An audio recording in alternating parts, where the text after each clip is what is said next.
Naalala ko pa sa lugar namin, panahon pa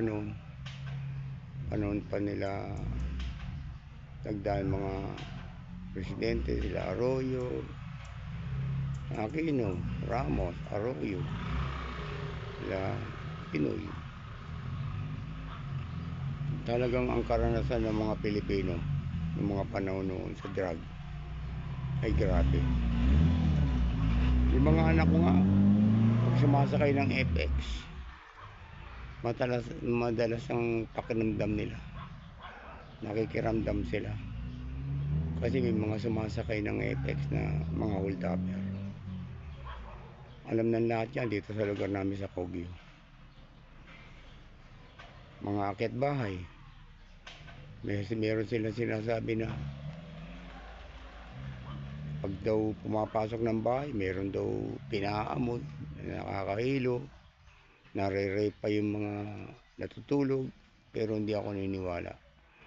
Naniniwala ako maraming magnanakaw at maraming adik. May mga bahay sa lugar namin na naglalagay na ng kuryente. Yung mga wire nila, may kuryente.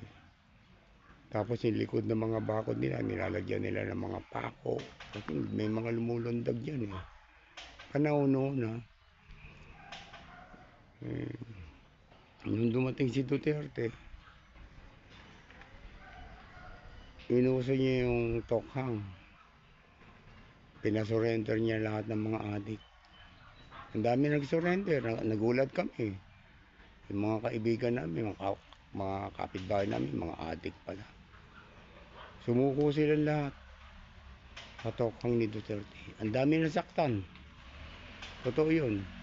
Nasaktan, yun yung mga adik na wala nang kinikita. Yung mga drug lord, mga magnanakaw na wala nang kinikita. Sa takot na baka sila madali. Kaya ang daming galit kay Duterte. Pero mas marami, milyon ang natutuwa sa ginawa ni Duterte. Meron nga kaming karanasan na kasama namin. Nagtatricycle. Tapos nag-i-FX. Nakaranas siya ng hold-upan. Hinold up sila. Yung mga pasahero niya. Siya, pinagubad. Umuwi siya, nakabrake. Medyo malakas ang loob no, nagsumbong. Yung iba talaga hindi nagsusumbong pinababayaan na lang Nagsumbong siya. Kilala niya yung mga hold-upper o nakikita niya kung saan mga tambay na isumbong niya. Binalikan siya. Pinatay.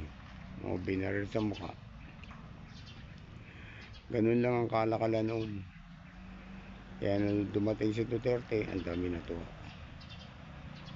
Kasi sobrang takot ng mga tao. O di ba? Usong-uso pa ngayong rape, massacre, kanya.